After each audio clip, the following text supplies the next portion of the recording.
Dear students, today we are going to discuss about important chemical reactions of ethers.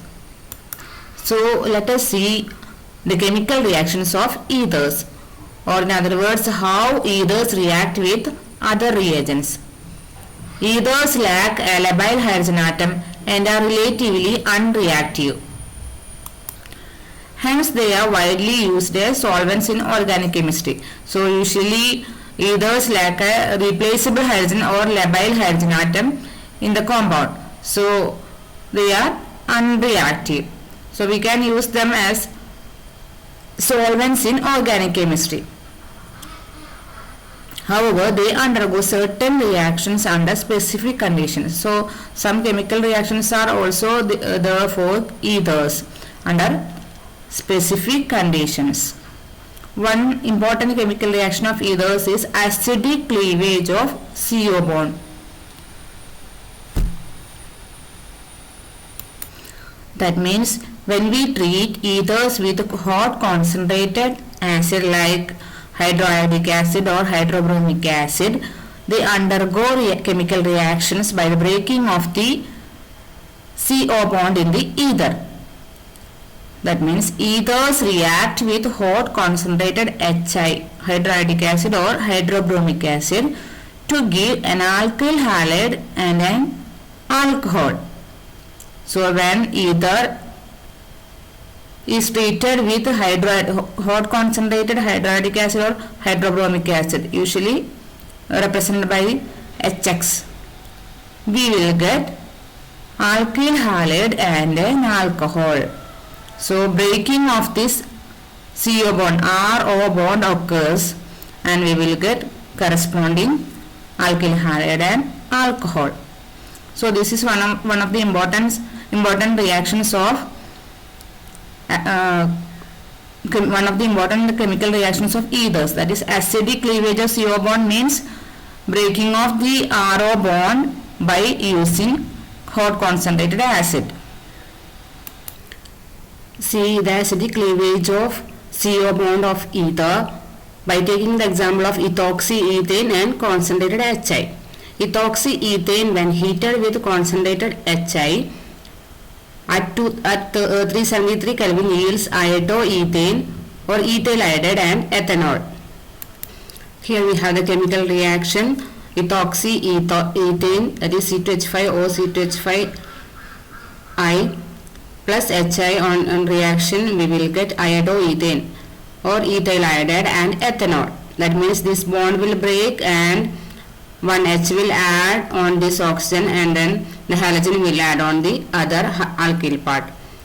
So the final product is alkyl halide and alcohol. If an excess of HI is used, the alcohol formed further reacts with HI to form alkyl iodide. Normally we will get the alkyl halide and alcohol as the final product.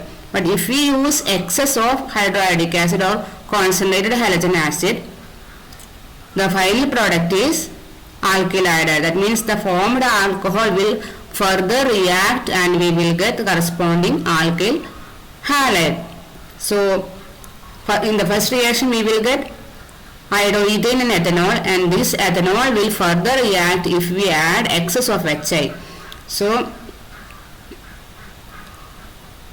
if we add excess of HI, but if we take excess of HI in the starting reaction itself, then the HI reacts further and the formed ethanol will react and we will get iodoethane as the final product. So alcohol will not be there in the final reaction, only the alkyl iodide or iodoethane in this case will be the final product. That means the overall reaction of these two reactions. Overall reaction means the net reaction. We are taking ethoxyethane and HI in excess.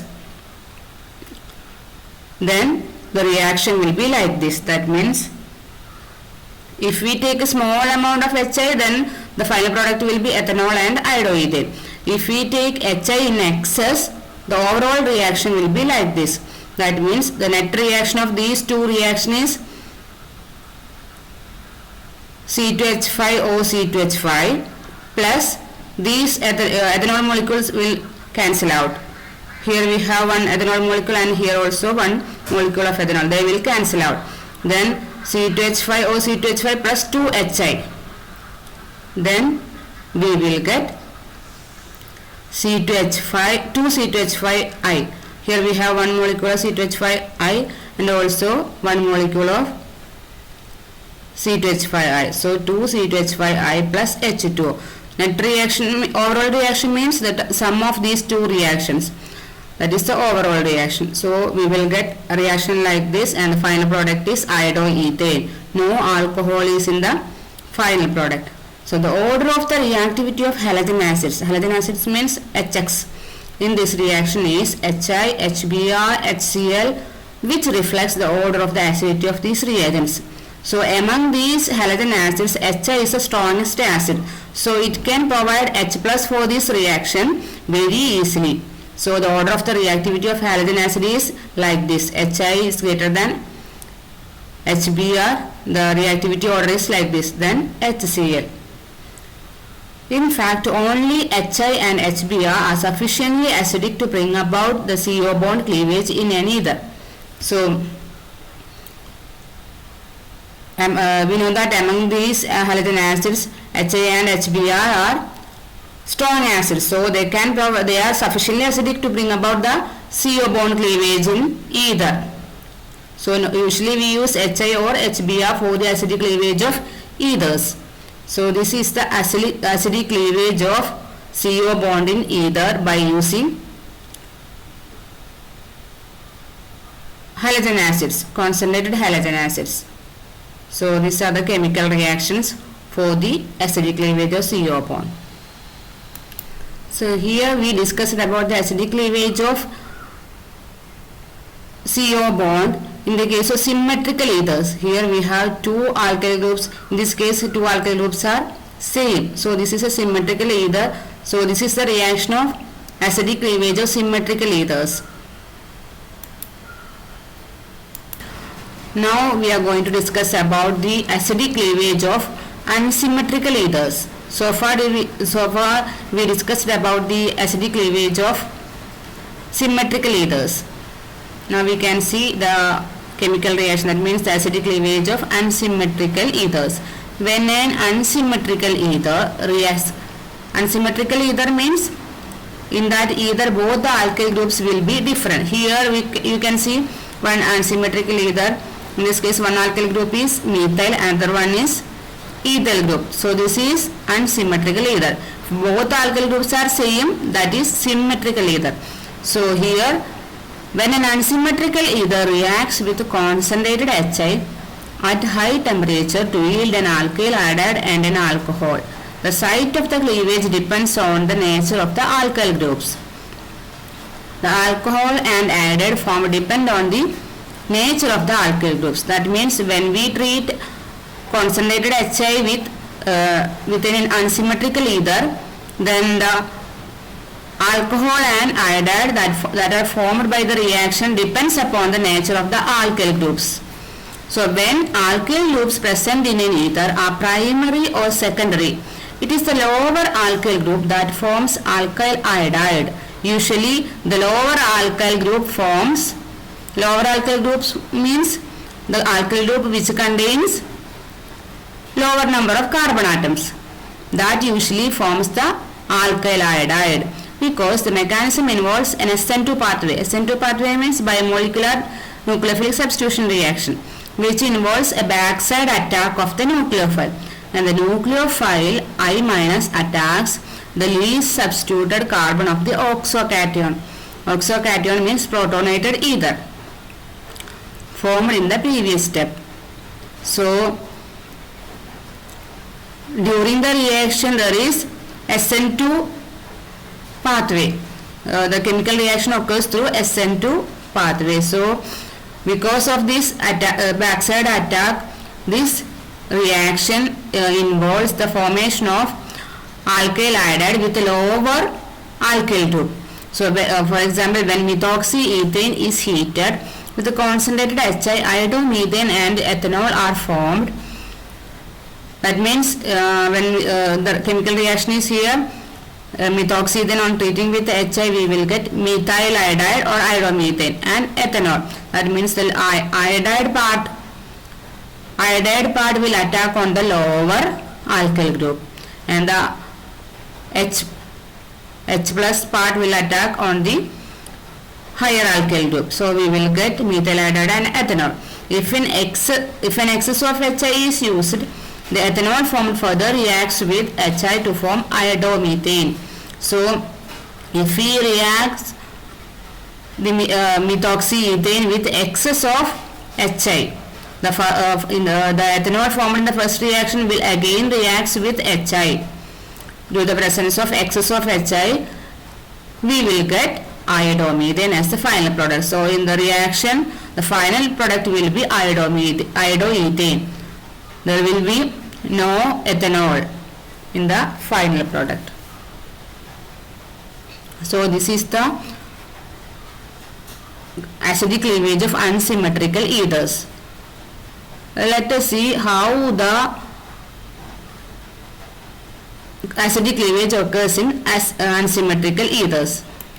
Here we have to remember one thing is that when an alkyl group present in an ether are primary or secondary, it is the alkyl group that forms alkyl iodide. Lower alkyl, it is the lower alkyl group that forms alkyl iodide. So when the alkyl groups present in ether group is primary or secondary, in that case the lower alkyl group forms the alkyl iodide. But in the case of tertiary it is different. But if an ether contains a tertiary alkyl groups, that tertiary alkyl group forms the iodide. That means that tertiary alkyl group combines with the iodine of the hydrogen iodide and forms the corresponding tertiary iodide. So in the case of primary and secondary, that means if an ether contains primary or secondary alkyl groups, then the lower alkyl group combines with the iodine part of the HI, then forms the corresponding alkyl iodide. So we can discuss the acidic cleavage of unsymmetrical ethers through their mechanism of the reaction. Now moving on to the mechanism of the reaction. Mechanism mainly involves two steps, but if we use excess of the HI, it involves three steps. So you have to learn the mechanism of the reaction. In the first step it involves protonation of ether. That means here we have ethyl methyl ether, which on reaction with HI, first the protonation of the oxygen occurs. That means oxygen will donate a lone pair and will get the protonated ether, that is also known as oxocation. Here oxygen loses one pair of electrons and will get a positive charge. So this is oxocation. Oxocation means a cation in which the positive charge is on the oxygen.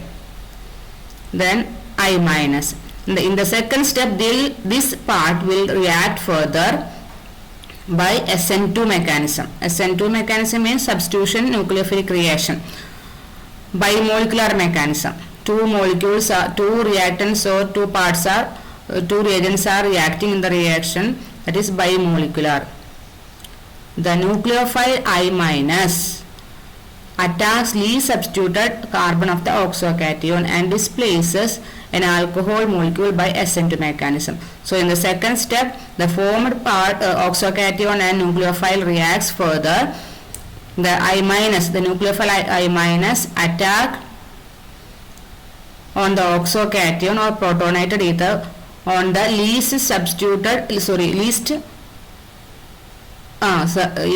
on the least substituted carbon. That means lower alkyl group.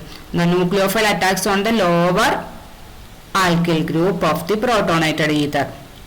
This nucleophile will not attack on this ethyl group because it is, in this case, the CH3 groups hinders the attack of the I minus on this CH2 group.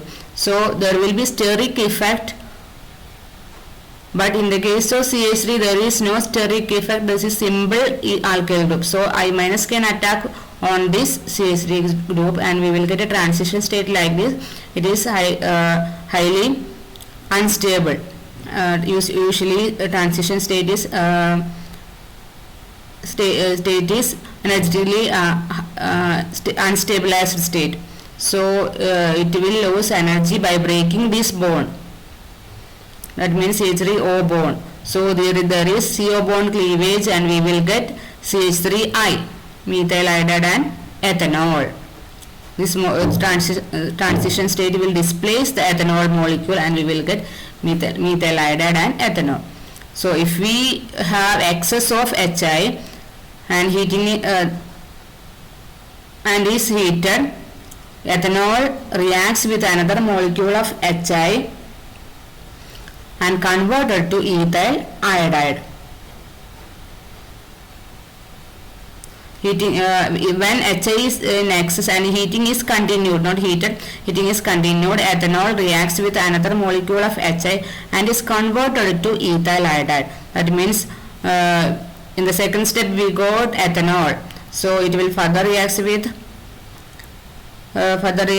HI, and we will get protonated oxocation first and the nucleophile.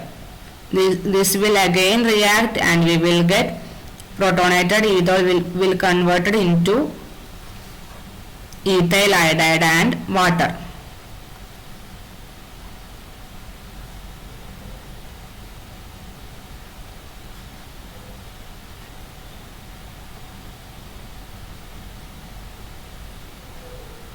By this mechanism.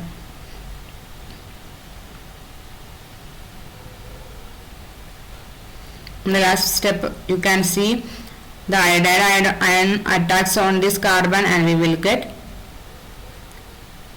ethyl iodide and water molecule. So this is the mechanism of how HI attacks on ether, and the bond breaking occurs in the ether molecule.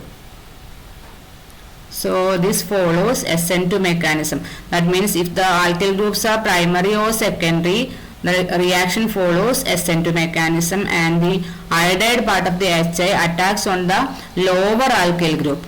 So final product will be alkyl iodide and alcohol. Now let us see the other case, that is when one of the alkyl groups present in an ether is tertiary. It is the tertiary alkyl group that forms alkyl iodide. But in the case of primary or secondary, the lower alkyl groups attacks on the iodide group. Here the tertiary alkyl group, that means when one of the alkyl groups is tertiary, the tertiary alkyl group attaches on the iodide group, and we will get the corresponding alkyl iodide. When, for example, when 2-methoxy 2-methyl propane, that means tertiary butyl methyl ether. Here you can see one alkyl group, tertiary butyl is tertiary alkyl group. It is heated with concentrated HI, 2-iodo 2-methyl propane and methanol are formed. Here we have tertiary butyl methyl ether. One of the alkyl group is tertiary alkyl group. The other one is simple methyl group. So when it is treated with HI, we will get methanol. That means lower alkyl group attaches on the H, and the higher alkyl, that means tertiary alkyl group attaches on the iodide part. So we will get tertiary butyl iodide. Just a reverse case. So this is, in this case what happens is that the reaction follows SN1 mechanism, and the reaction proceeds through a stable tertiary carbocation. This is because in step 2 of the reaction, the departure of the leaving group CH3OH creates a more stable tertiary carbocation, CH3 thrice C plus. That means we know that among the carbocations, tertiary carbocation is more stable. So here we have one tertiary carbocation, that is tertiary butyl carbocation, that is more stable. So that is formed during the reaction, and the reaction follows SN1 mechanism. So during the reaction, there is formation of more stable carbocation in the case of either containing a tertiary alkyl group. Here we can see the mechanism of the reaction, that is acidic cleavage of an ether containing a tertiary butyl group. So first step is protonation of, there are 3 steps. In the first step there is formation of protonated ether. That means tertiary butyl ether on reacting with HI, we will get a protonated ether, that is oxocation. This H will add on to this oxygen and then we will get oxocation and the nucleophile. In the second and third step, the reaction follows SN1 reaction, SN1 mechanism. Protonated ether yields the tertiary butyl cation or tertiary carbocation, which then combines with the nucleophile I- to form tertiary butyl iodide. So in the first step we have oxocation or protonated ether, which undergoes slow decomposition or slow displacing of this ethanol molecule. So C3OH will displace from this protonated ether and we will get tertiary butyl carbocation. So in the second step we have the formation of tertiary butyl cation, and the third step we have the attack of the nucleophile on this tertiary butyl carbocation and we will get tertiary butyl iodide. So there are 2 different mechanisms for the CO bond cleavage in ether when they treat with HI or any other concentrated halogen acids. That means in the case of primary and secondary it follows SN2 mechanism, but in the case of tertiary, that means in the case of an ether containing tertiary alkyl group, it follows SN1 mechanism. So far we discussed the acidic cleavage of ethers containing primary alkyl group, secondary alkyl group and also tertiary alkyl groups. So now we are going to discuss about the ethers containing the chemical reaction of ethers containing phenyl groups or aromatic or aryl groups. So acidic cleavage of ethers containing aryl groups is entirely different. So when an aryl ether is heated with concentrated HI or HBr, the cleavage of the CO bond occurs with the formation of phenol and alkyl halide. So always alkyl halide and phenol are the final products. For example, when anisole, methyl phenyl ether is known as anisole. So you had to know the structure of anisole when we discuss about the chemical reactions of ethers. Anisole, phenitol, common aryl ethers are anisole and phenitol. So you had to thorough with the structure of anisole and phenitol. When anisole methyl phenyl ether, anisole is methyl phenyl ether or methoxybenzene. When it is heated with concentrated HI, the cleavage of the CO bond occurs with the formation of phenol and iodomethane, not iodobenzene and methanol. So the chemical reaction between HI and anisole is like this, and we will get iodomethane and phenol. Always the H of the HI add on to this oxygen of phenyl part. Then iodide part will attack on the smaller alkyl group. So we will get phenol and iodomethane, not methanol and iodobenzene. So this is a very important chemical reaction. This is because in the methyl phenyl oxocation formed by the protonation of ether in the first step, OCH3 bond is weaker than the OCH5 bond because the carbon of the phenyl group is sp2 hybridized.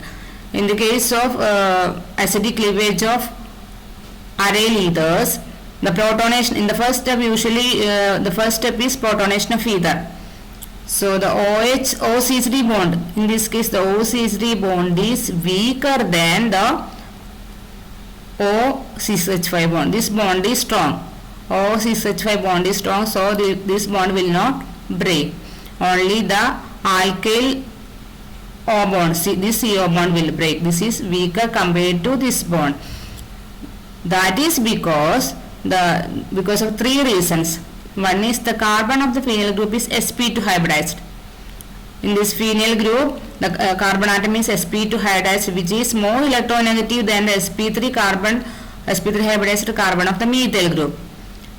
More electronegativity means it will attract the electron pair. Here you can see the CH5 part will attract the electron pair. So the bond pair will shift to this and we will get the corresponding phenol. So it is more electronegative compared to the alkyl part. So that is one reason. Then another reason is there is partial double bond character for the OCH5 bond due to resonance. And there will be double bond character in the OCH5 part due to resonance.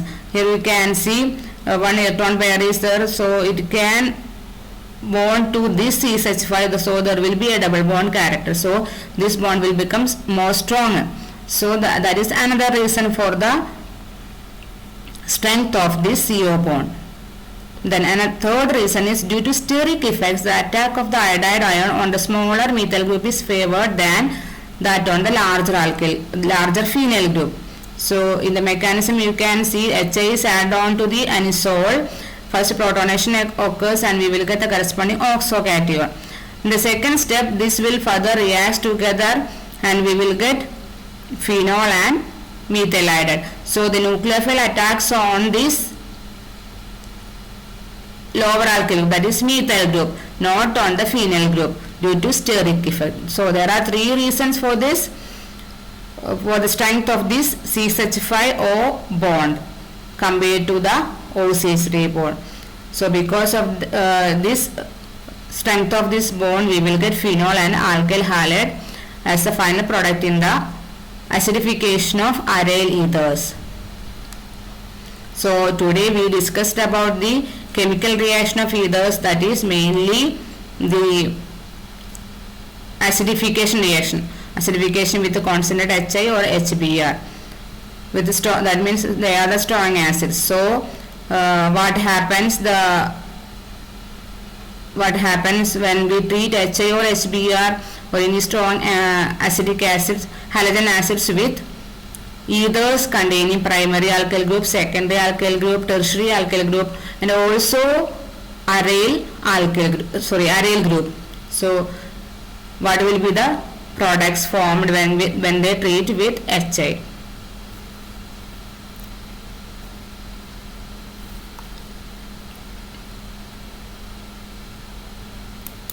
Hope you follow today's class. Then try to write the reactions very well, otherwise you can't memorize the reagents or any reactants. So always try to write many times the chemical reactions. We in organic chemistry there are many reactions, so different, that means name reactions, different mechanisms will be there, so we have to be thorough with all the chemical reactions. Thank you.